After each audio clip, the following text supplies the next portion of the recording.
Ladies and gentlemen, welcome back to the channel. Today, we have got another UFC preview and predictions. This weekend's card is Stephen Wonderboy Thompson taking on Jeff Hands of Steel Neal. We're going to switch it up this week. Again, we're going to continue using the graphics that we used last week for today's episode, but it's a 16 fight card, and I'm really not trying to do 16 fights in one episode and one video. I feel like it's going to be a little bit too long. I mean, it's realistically going to be about 2 hours, so we're going to split it up this time. We are going to do the prelims today, and then tomorrow I will come out with the main card. So we're going to start with the first 8 fights here tonight on the prelims. Let's start here with Rick Glenn and Carlton Minus. And real quick, folks, if you have not yet, make sure to hit the subscribe button down below for more UFC on the channel. So let's start here with Carlton Minus. Of course, this fight will be at lightweight, but yeah, Carlton Minus, his last fight in the UFC was his first fight, and it was against Matthew Slemensberger. This was in August on the Munoz Edgar card. I picked Carlton Minus to win the fight. Obviously, he did not. Slemensberger did get the job done by unanimous decision. Really put a beat down on Carlton Minus in that fight. And then before that, for Minus, he did come from Alaska FC, a pretty good promotion, of course, in Alaska, right? And he was undefeated over there. His only other loss in MMA was against Rick Story over in PFL. He was a really big underdog in that one against a guy who, of course, was in the UFC previously, in Rick Story, and Story put him away with the rear naked choke in the second round. That was in 2018. Then Minus came back to Alaska FC in 2020, and he won there. Then, of course, got the shot in the UFC, which he lost. And then also he beat Justin Buchholz, again, the Team Alpha Male trainer. He beat him in 2018. That was Buchholz's last fight, so that's something to note right there. And yeah, so Carlton Minus, of course, he's got really good hands. His ground game is not great. I mean, where we've seen him on the ground most was in that Rick Story fight, and he got finished. Again, Rick Story is a lot better than Carlton Minus is. I would still probably say that. And yeah, Story got him to the ground and finished the fight on the ground. Carlton Minus's hands are really good, though. He's got a lot of power in his shots. He wasn't able to really do damage against Slemensberger, but still, he fought pretty well in that fight for the first couple minutes and kind of fell off the rails in about like 4 minutes. We're keeping it real with ourselves. But, you know, what we've seen out of him in Alaska, he's done pretty well. But again, the competition in AFC compared to PFL with the Rick Story loss and the UFC, of course, is going to be a lot different. So yeah, that's Carlton Minus, a current record of 10-2, but he takes on a veteran here, returning to the octagon for first time in, I believe, 2 years, in Rick Glenn. So yeah, Rick Glenn's last fight was on the Ultimate Fighter Heavy Hitters finale card. Over in 2018, the main event was Kamaru Usman and Rafael dos Anjos. But yeah, Rick Glenn on that card did lose to Kevin Aguilar by unanimous decision. Before that, he beat Dennis Bermudez by split decision. Before that fought current Bellator fighter Miles Jury, lost that one by unanimous decision. And before that, he beat Gavin Tucker on UFC 215, which is a pretty good win because Gavin Tucker, we just saw, beat up Billy Quarantillo for 3 rounds, which got that one wrong, but whoops. But right, I mean, Rick Glenn, that's a really good win considering now how Gavin Tucker has really progressed into his own, and he's, you know, Gavin Tucker in a couple of fights, man, could be looking at a crack into the top 15 or maybe even in his next fight, right? So again, that was in 2015. That was in September of that year. That was on Nunez Shevchenko 2, but still, again, only 4 fights ago for Rick Glenn. And before that, had a couple wins back to back, and his first fight in the UFC, he lost to Evan Dunham. I mean, that's a pretty tough fight for, of course, your first fight in the UFC. I don't believe Evan Dunham's fighting in the UFC anymore. Yeah, he got released after the Herbert Burns loss. And then before that, for Rick Glenn, he's the former World Series of Fighting featherweight champion. He did win that thing over, I think, yeah, it was 2013. Rick Glenn did win their title, defended it, I believe, once, lost it, and then came to the UFC right after. And yeah, it's been a while since we've seen Rick Glenn, and it's been a while since we've seen him at his best. He hasn't been the greatest since he's been in the UFC. Of course, he's got 11 knockouts, 4 submissions, and 6 decisions. Overall record of 21 wins, 6 losses, and 1 draw. Again, this should be a stand-up fight. I don't see this one hitting the mat. I think if it does hit the mat, Rick Glenn will probably have the advantage, but I doubt it will. It's going to be a stand-up fight. I doubt we see a finish in this one. It's probably going to be whoever can outpoint the other one. And you know, the last couple of videos and the last couple fight nights, I've always been saying, oh, every fight's going to go to decision. You know, we're in the Apex. Almost every fight ends in a finish, but I feel pretty confident in the decision to win in this one. We haven't seen Rick Glenn ever get a finish in the UFC. He's never been finished in the UFC. He's never gotten a finish in the UFC. And Carlton Minus, his first fight in the UFC against Matthew Slemensberger, didn't look that great. So I'm going to go with the Rick Glenn decision in this one. I'm just going with the experience. Really, in this one, that's really all I got. Carlton Minus, again, looked really good in Alaska, did not look good in the one fight in the UFC and in PFL as well. Rick Glenn, of course, we know he can get the job done before. I mean, hey, a win over Dennis Bermudez is pretty damn good, and a win over Gavin Tucker, again, 2017, is something noteworthy. So we are going with a Rick Glenn decision win. Alright, so next fight is at flyweight. It is Jimmy Flick and Cody Durden. I just went over this one on the Hermanson and Vittori card. It was just 2 weeks ago. My prediction really doesn't change, so we're just going to play that right now. Now we've got a flyweight fight here between Jimmy Flick and Cody Durden. Let's start here with Cody Durden. So his last fight in the UFC, he fought Chris Gutierrez. In August, that was on Brunson and Shabazian. A pretty fun fight, but I thought Chris Gutierrez won. The judges scored the fight as a draw. I don't really know, but I mean, whatever. So that was Durden's first fight in the UFC. And then before that, went on a pretty big run over in the independent promotions, SCL and Valor, and yeah, in NFC as well. And he had a record of 10-2 or 11-2. Now it's 11-2-1. And yeah, Durden all around. I mean, he's got a pretty good ground game. But the problem is in the Chris Gutierrez fight, Gutierrez really controlled him on the ground, got some takedowns, had a submission attempt, I believe, at the end of the first round. He got very close to submitting Durden. I think it was an armbar, if I'm not mistaken. And yeah, again, Durden got out the round, and then he ended up getting the draw and all. And yeah, I thought Gutierrez won the fight. Again, could have just been me, but it was a close fight. And yeah, Durden, he did get taken down a couple times in that fight. He went for some takedowns. He didn't really get him. He kind of had some lazy shots coming in. Didn't get the takedowns he wanted. And yeah, it was a closer fight, but still, I thought Gutierrez won the fight. It was enough, though, from Durden to see, okay, he knows what he's going to do in there. But, man, Jimmy Flick's a very good fighter, and let's talk about Jimmy Flick. So, yeah, I was super impressed by Jimmy Flick's last fight against Nate Smith on the Contender Series over a couple months ago. And, yeah, it was a really good win for him. I mean, it was one of these fights where, I mean, Jimmy Flick came in there. He consistently went for that ground game. He kept in the takedowns. And the third round, he finished Smith with an arm triangle choke. And he got the contract.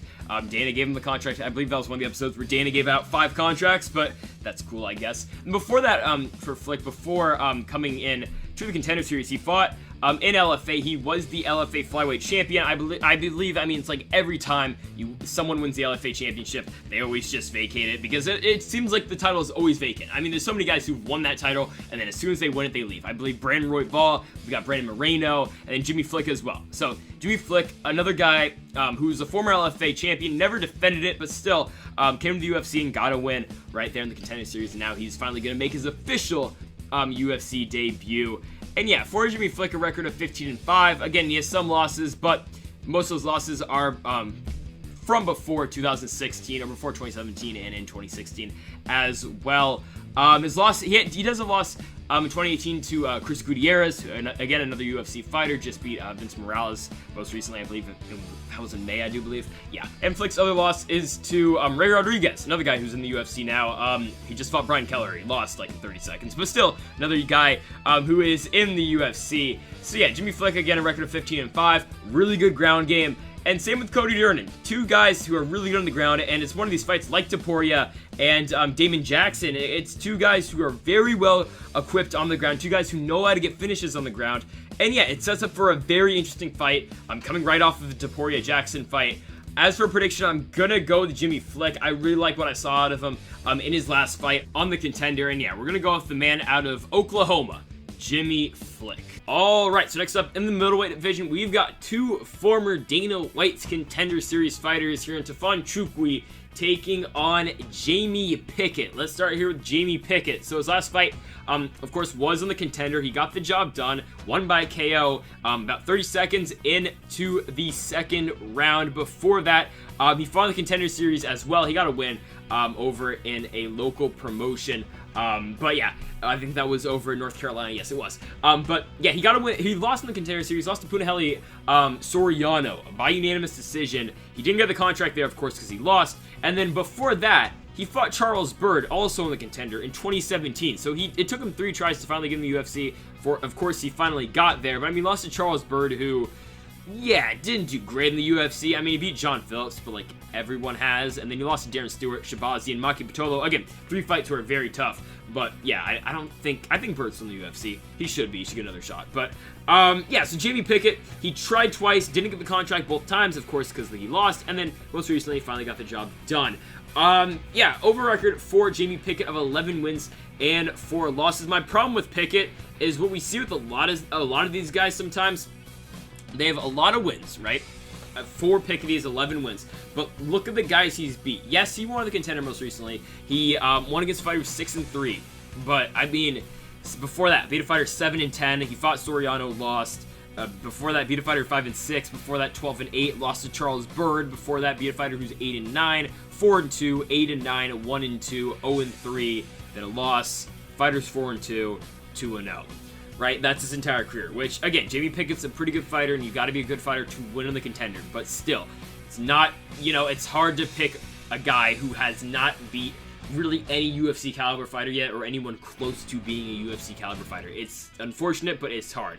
It's hard to pick him. And yeah, I mean, Pickett fights out of a gym in North Carolina, where I believe he's the only fighter fighting at that gym, if I can recall, at Port City Sports Performance. Yeah, I'm gonna keep it real. I have not heard of that gym, but he fights out there. And there's one other fighter that Tapology has listed, Don Terry Woods. So shout out to him. He is 1-0. He won by armbar just a couple weeks ago. Again, yeah, so he's not at a well-known gym at all. Of course, in North Carolina, over record of 11-4. Let's talk about his opponent here, Nchukwi. So yeah, Nchukwi looked very good in the contender's last fight. Won with a head kick in the second round. Put the dude out.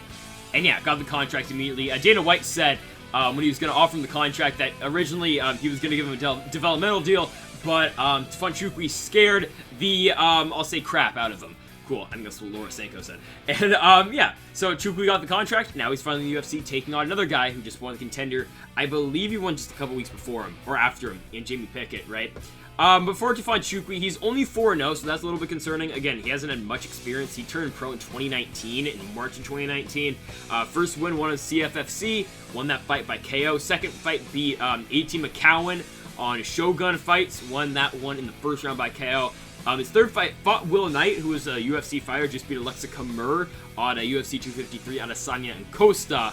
And yeah, Nchukwi beat Will Knight in that one by KO in the first round. And then, of course, the last fight on the Contender Series as well. It's kind of weird because Nchukwi got his shot in the Contender a week after Will Knight got the contract on the Contender. Weird scenario right there. But, that's how things work sometimes, I guess, right? And yeah, I mean, there's not much to say about Nchukwi. We just don't know much. All we know is he has a lot of power. We've really never seen him on the ground. He might have been on the ground in his amateur fights. I'm gonna keep it real. I have not watched the amateur fights. And, all of those have ended by TKO. So, yeah, I mean, Nchukwi, he's got heavy hands. Same, honestly, though, with Jamie Pickett. Pickett gets knockouts, but the thing is, I'm going with Nchukwi. Yes, he's 4-0. But Jamie Pickett, the level of competition he's faced, there's not much I can put into it. And he got stopped by Charles Bird. It was an arm triangle choke, and I doubt this fight will ever go to the ground. But, I mean, and he lost to Punahele Soriano, too, who's pretty good on the ground as well, right? But, I mean, yeah, I gotta go here with Nchukwi. And I know the way to beat the way to beat Jamie Pickett is by beating him on the ground. I think Nchukwi would probably outstrike him. I'm gonna say knockout. We're gonna go with finishes more. Nchukwi, a knockout finish. Alright, so next up, we've got Amen Zahabi taking on Draco Rodriguez. Let's start here with Amen Zahabi. Yeah, he's 0-2 in his last 2 fights. 1-2 in the UFC in total. I think he would probably be most known for the Ricardo Ramos fight on UFC 217. Of course, Bisping and George St. Pierre, where Ricardo Ramos brought out the most nasty spinning back fist in a while. I mean, it was spinning back elbow. That was disgusting. And unfortunately, Amen Zahabi was on the receiving end of that one.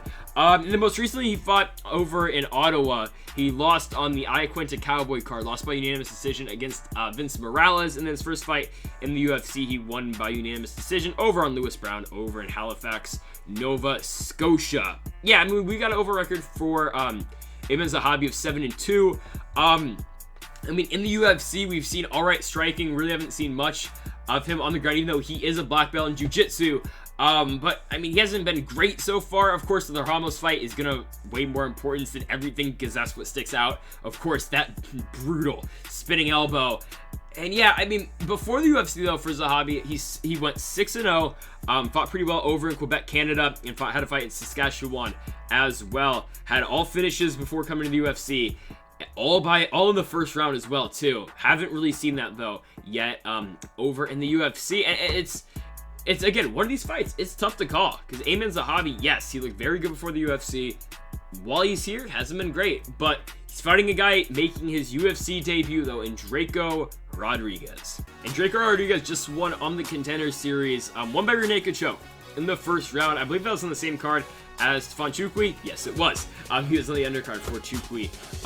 Yeah, on that Contender Series show, and he won by rear naked choke, or triangle choke, sorry, in the first round. Before that, he came over from KOTC, won his last fight there by unanimous decision against a fighter who was 6-13, now 6-14. Again, yikes. I mean, it's just really tough when you're fighting these type of opponents. And, you know, the guy Draco Rodriguez beat on this card in the past lost to Jamal Emmers, who I believe just got a new fight, and Anderson Dos Santos, two guys who are in the UFC. It's just weird how usually they'll find the same guys, which just boosts records. But again, respect. And then the fight before, he fought a 6-6 fighter. He won by an armbar. Before that, lost to Tony Gravely, a really good UFC fighter, Tony Gravely. Yeah, who I believe I don't think he has a fight lined up because he just beat Gerardo de Freitas by split decision. Yes, I remember that one. And yeah, I mean, it's just tough because the guys he's fought before that 5-1, okay, not bad, and before that 1-0, 4-3, 2-5. It's just my problem with some of these guys coming from the Contender. Yes, they're very good prospects, and yes, they have a pretty good record, but like, who have they beat? And yes, you have to win a fight to get into the UFC by winning in the Contender Series. But again, he fought a fighter who's 6-1. And yes, he was fighting the Fury champion, but there's not much I can put into that one, right? And it's a very tough fight to call. I'm going with the underdog here in Ayman Zahabi. I really like what he's done in the past. Yes, the last two fights have not been excellent, but if you take what he did before the UFC, the body works a whole lot better than Draco Rodriguez. And yeah, I'm gonna go with the Ayman Zahabi. I don't think he gets a finish. I'm just gonna say unanimous decision. Again, this will probably end up in a finish because all these fights at the Apex end in finishes. But yeah, we are gonna go with the unanimous decision win for Ayman Zahabi. So next up, we've got a catchweight bout. Yeah, it is going to be at, I do believe, 195 pounds. That's what we have right now. I'm pretty sure that's what it's going to be. We've got Winn taking on Antonio Arroyo. So yeah, Winn is back for more in the UFC. But let's start here with Antonio Arroyo. So his last fight was supposed to be Eric Anders, but that fight got canceled due to Anders' weight cutting issues. That was supposed to be on Felder dos Anjos, so that fight got canceled. And before that, Arroyo was supposed to fight again on that card, but his opponent, I believe, had COVID, if I'm not mistaken. And then before that, he was supposed to fight Trevon Giles. Again, this was in Houston over in February, but that fight didn't happen. So Arroyo's been trying to get a fight for a while. Fights just haven't been happening, of course, with the whole pandemic too. He hasn't been able to fight with that. So his last fight was actually Andre Muniz, all the way back in November of 2019. So it's been that long for Arroyo, and it's not like he's been just on the shelf. He's been trying actively to get a fight. He hasn't fought since the Blakovic-Jacare card. Yeah, it has been a while. And then his win to get in the UFC, he won by arm triangle choke against Steve Regman, won that one in the second round. Also something to note, he was supposed to fight Kevin Holland. Yeah, he's supposed to fight Kevin Holland in 2019 on that same Blakovic-Jacare card. Holland had to pull out due to injury. Then he's supposed to fight Alessio De Chirico, and then De Chirico withdrew as well. I don't have a reason on that, but he did not fight Arroyo on that night. So yeah, it's been a lot of different opponents for Arroyo. And then if you want to go back, he fought in the Contender Series against Diego Henrique. He won that one by unanimous decision. He was supposed to call back to fight on the Contender. But he was going to fight Wellington Turman, another guy who's in the UFC currently at Future FC, and Turman had to pull out that fight as well.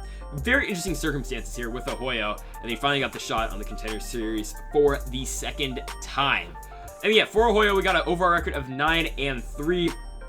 Overall, man, for Arroyo, pretty good on the ground and pretty good standing as well. I mean, he's a really well-balanced fighter. Of course, most recently, we have seen the ground game we have seen the ground game a lot more than the stand-up game, and I think that's probably not the best idea because Winn is very good on the ground as well, but we did see Gerald Mearshart take Winn's back and submit him. So honestly, man, it's going to be a fun one on the ground, and I think if it stays standing, hey, Arroyo will probably have the advantage, but can't forget, Winn has a lot of power too. So it's a really interesting matchup. That's Antonio Arroyo. Let's talk about his opponent here in the AKA product, Winn. So yeah, the UFC run's been weird for Winn. It really has. I mean, we'll just start here. So he beat Eric Spicely, right, on Moicano Korean Zombie over in Greenville, South Korea. One fight of the night on that night. And yeah, got his first win in the UFC. Cool, right? Second fight, a split decision loss to Darren Stewart. That was on Reyes Weidman over in Boston, Massachusetts. Winn missed weight by 3 pounds. The fight got rescheduled for, I believe, 189 pounds. It was a really weird circumstance there. That was in the main event, or not main event, of course it wasn't. That was in the main card on ESPN2. And yeah, I mean, it was weird. Winn missed weight, and Darren Stewart beat him. wasn't supposed to happen, but okay. And then UFC 248 comes. That, of course, was the last pay-per-view before the no fans era. And Winn lost to Gerald Meerschaert. Yeah, it was supposed to be a really good fight on the ground, and Gerald Meerschaert took Duran's win back and won the fight in the 3rd round. So, again, Winn's a very good wrestler. We've known that, of course. Coming from AKA, he's DC's guy, right? And yeah, the Gerald Meerschaert fight was definitely interesting because we saw that, yes, Winn's a very good wrestler, but Gerald Meerschaert's a grappler. Gerald Meerschaert possesses a lot of good jiu-jitsu that Winn just doesn't have. And yes, Winn can take fights to the ground and he can control fights to the ground. But Gerald Meerschaert, there's points of that fight, man, where Meerschaert was basically just trying to tempt Winn into going to the ground. And yes, the fight was on the feet for most of it, but Gerald Meerschaert fought a really safe fight in that one, and he got the win. So I believe he got Winn on the ground because he got him with a punch, and then he snapped him down and took back. So again, you gotta use the striking to beat Winn, and honestly, Antonio Arroyo has all the skills to do that because he's got good power and good striking, and his ground game's good too. So really, the plan that Gerald Meerschaert put out to beat Winn is something Antonio Arroyo can do as well. The thing is, can he do that against Winn? I don't think so. I think Winn would probably be able to win this one. I think Meerschaert's a lot better of a fighter than Antonio Arroyo is, and that's not saying that Arroyo is all that bad. I still think Meerschaert's a pretty good fighter, even though he lost to Hamza Chimaev and lost to Ian Heinisch, but those two guys are pretty damn good, right? And yeah, I think Winn's gonna have enough. I think the wrestling's gonna be enough. I think, honestly, Arroyo's good off his back, but he's not that good off his back. And I think Winn's gonna be able to control the fight, and if it stays standing, like Winn's last couple fights have, like the Tom Lawler fight over on Golden Boy Productions on Liddell Ortiz 3, I think he's gonna be able to get the job done. And we've seen him get knockouts before in LFA and in Bellator as well. So yeah, we are going with the Winn. Again, I'm not going with the finish. I'm going to say a decision win for Winn. Next up, we've got Dalcha Lungiambula taking on Carl Roberson. Let's start here with champion Dalcha. I'm gonna mess up his last name a million times. I'm gonna keep it real with you. But yeah, so for champion Dalcha, his last fight, he did lose to Magomed Ankalaev by front kick over on Calvin Kattar and Zabit Magomedsharipov over in Russia. Lost that fight in the 3rd round. And then his first fight in the UFC was against Daquan Townsend. Won that one by KO in the 3rd round. That was in the summer of 2019, and that was on JDS and Francis Ngannou over in Minneapolis, Minnesota. And then for Dalcha, right, he also he fought earlier against another UFC fighter, I guess, Alan Baudot. I mean, he didn't do great in his fight against Tom Aspie, and all that fight lasted about 90 seconds. But hey, for Dalcha, that was a pretty good win against Alan Baudot because he put him away in 20 seconds, right? And Baudot somehow made his way to the UFC. At the time, Baudot was 6-0. And yeah, I mean, Dalcha has some pretty damn good wins. I mean, the Stuart Austin win over at EFC. Again, the guy who hasn't made his way in the UFC yet, but he's fought in Bama before, right? And then also had a split decision win in EFC as well. Against Andrew Van Zyl. So yeah, Dalcha fighting out of Cape Town, South Africa. He's fought a lot before in South Africa. And he's got really good judo and also a lot of power as well. So, I mean, champion Dalcha, man, is a very good all-around fighter. Fighting out of Team Champion, of course, in Cape Town. And yeah, I mean, it's his gym. Dalcha, again, the fight against Magomed Ankalaev, I mean, there's nothing really that's going to hurt you in that fight. Magomed is a very good fighter. He's 14-1. Just beat, of course, Jan Kutalaba for the 2nd time back-to-back. I mean, there's really no shame in losing to him. The Daquan Townsend fight, yes, Daquan Townsend has not been great in the UFC. I mean, yeah, he hasn't won yet. But still, I mean, you know, what started the whole 4-fight losing streak for Daquan Townsend was Dalcha. So there's that. He was the first guy to beat Daquan Townsend in the UFC. And then, of course, for Dalcha, he's got a record of 10-2. All right, let's talk about his opponent in Carl Roberson. And yeah, unfortunately for Carl Roberson's last fight didn't go his way. It was a co-main event spot over on Cynthia Calvillo and Jessica Ai. He missed weight on that card too, weighing at 190 for a 185 fight. Anyway, he fought Marvin Vettori, and Marvin Vettori now, I believe, is in the top 5 or top 6 after that really big win over Jack the Joker Hermanson. And yeah, Carl Roberson lost that fight in the first round by rear naked choke. Unfortunate, right? Before that, he got a win on Magomed Sharipov and Calvin Kattar, just like Dalcha fought on. Again, he got the win. Dalcha did not on that night. And then before that, he beat Wellington Turman by split decision over on UFC Fight Night Sacramento. That would be Aspen Ladd and Jerain Durandamy. Also, Uriah Faber was the co-main event. Why was that? He was in Sacramento. Team Alpha Male's there. That made zero sense. I still, to this day, why did they put Uriah Faber in the co-main event? Never mind. And then, yeah, he got a fight against Glover Teixeira. It was Carl Roberson's biggest fight to date because he was coming off a win over Jack Marshman, which is a pretty good win. And they gave him Glover Teixeira on Cejudo Dillashaw, the first fight on ESPN Plus, and he lost the fight. Teixeira took him down in the first round, got him with the submission. And really, that's been the key to beat Carl Roberson. Because you look at his 3 losses in the UFC, they are all by submission. All of his losses in his pro career, in his entire career, are by submission. And there's 2 guys who all put him away in the first round. I mean, Cesar Ferreira put him down in the first round by an arm triangle. Glover Teixeira, arm triangle in the first round. And then Marvin Vettori, first round, 4 minutes into the fight, got him with the rear naked choke. That is my problem with Carl Roberson. Yes, he's a very good striker. And yes, he's not bad on the ground either. But when you find a guy who's better than him on the ground, th're going to put him away. So it's a really interesting fight because, you know, Dalcha's not horrible on the ground. We haven't really seen it in a while. He's more a striker. So if Carl Roberson can get this fight to the ground, I still think he's a better better grappler than Dalcha. And I think that's how it's going to end up. I think Carl Roberson still got the skills to win this one. Because, I mean, look at the levels of competition he's fought.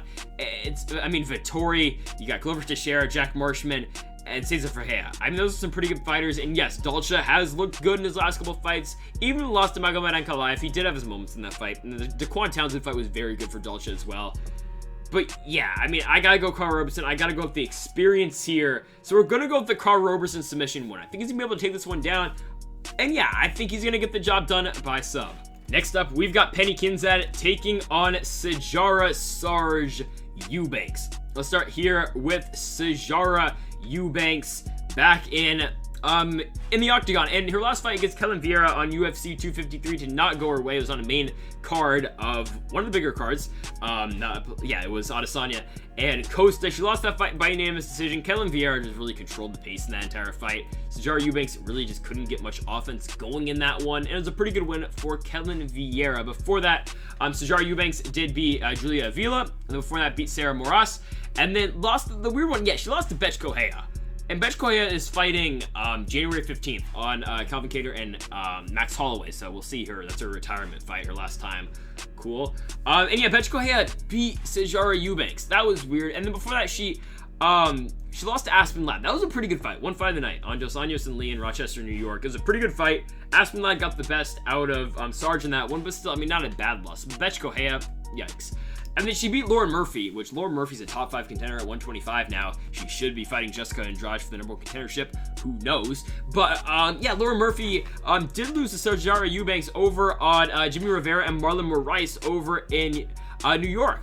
And then, I mean, for Sijara, she did fight Aspen Ladd again. Before that, over in Invicta, but again, that was a while ago. And then she fought Kaylin Kuchagian over in Cage Fury in 2015. She did lose that one as well. I've talked about the Sijara Eubanks Ultimate Fighter experience. I think like 3 times now. All the time she's fought Sarah Moras fight, Julia Avila, and the Kelvin Vieira fight. I think I told that story all 3 times. Don't need to tell it again. She missed weight, didn't get the title fight. Now she is fighting at 135. That is about it. And yeah, Sijara Eubanks, I mean, she's all right on the feet. She's got some power. She hasn't been great on the ground. We haven't seen her get a finish on the ground yet. Again, she's a pretty good striker. Ground game, Kelvin Vieira did outwork her down there. All right, that's Sarge. Let's talk about her opponent here in Penny Kianzad. And Penny Kianzad, yeah, her last fight, she beat Betch Correia. So there's that. That was on Whitaker Till over in Abu Dhabi. Won that one by unanimous decision. Before that, she beat Jessica Rose Clark by unanimous decision over in Moscow. Again, on the Magomed Sharipov and Calvin Kattar card. Before that, did lose to Julia Avila, a fighter that Sijara Eubanks did beat. On UFC 239, that was Joan Santos. Before that, was not fighting the UFC. She fought on the Ultimate Fighter in the featherweight division. Of course, she's a bantamweight, but she fought a division up because they needed fighters for that show because they couldn't get any 145. or any 145 pounders. That was tough. But yeah, she made the final. She lost to Macy Chasen by rear naked choke, but she came back. She won a fight over in Sweden, and then came back to the UFC, and now she is 2-1. And then also she beat Julia Stoliarenko in the semifinals as well. Stoliarenko most recently did lose to Yana Kunitskaya in the UFC as well. And yeah, I mean, other notable fights, she lost to Sarah Kaufman. Again, this is 2018. It was the main event of an Invicta card. And then she lost to Tony Evinger. She got TKO'd by Evinger again on a main event of a Invicta card in 2015. And then also she beat Jessica Rose Clark on another Invicta card in 2015. Yeah, Penny Kianzad has been fighting for a while. 2012, she has 18 pro fights. She is currently 13-5.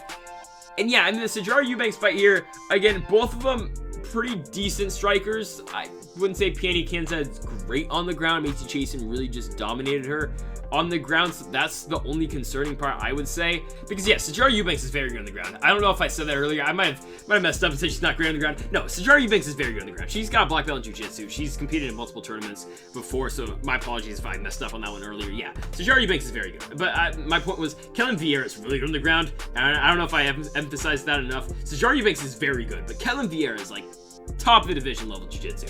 That's all I'm saying right there. I mean, Kellen Vieira is like number 6 in the world. Sijara Eubanks, I believe, is she ranked? She's 15. Okay. So yeah, I mean, again, it's a really tough fight to call. Penny Kianzad has been all right, but like, I think Sijara Eubanks is gonna win. I honestly think she will. I think the ground game is going to be too much in this one, and I don't think that's the popular pick by any way. But yeah, I think Sijara Eubanks' ground game is going to play an important part in this one. I think her jiu-jitsu is going to be enough. Again, she's fighting all the damn time. I believe this is her 4th fight in 2020. And yeah, we're going to go with the Sijara Eubanks. I'll say submission win. Yeah, I think Penny Kianzad takes her 3rd loss by submission. Give it to him for Sarge.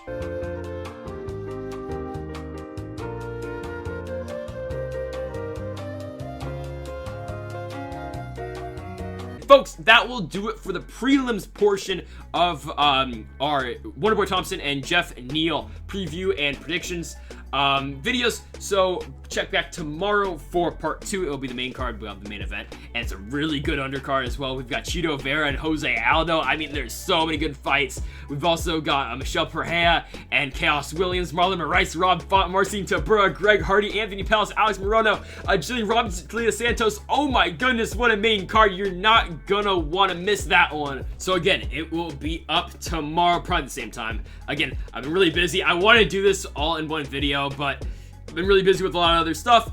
Again, a lot more uploads coming soon. So again, folks, thank y'all for watching. Make sure to subscribe button down below for more at Mamba Forever.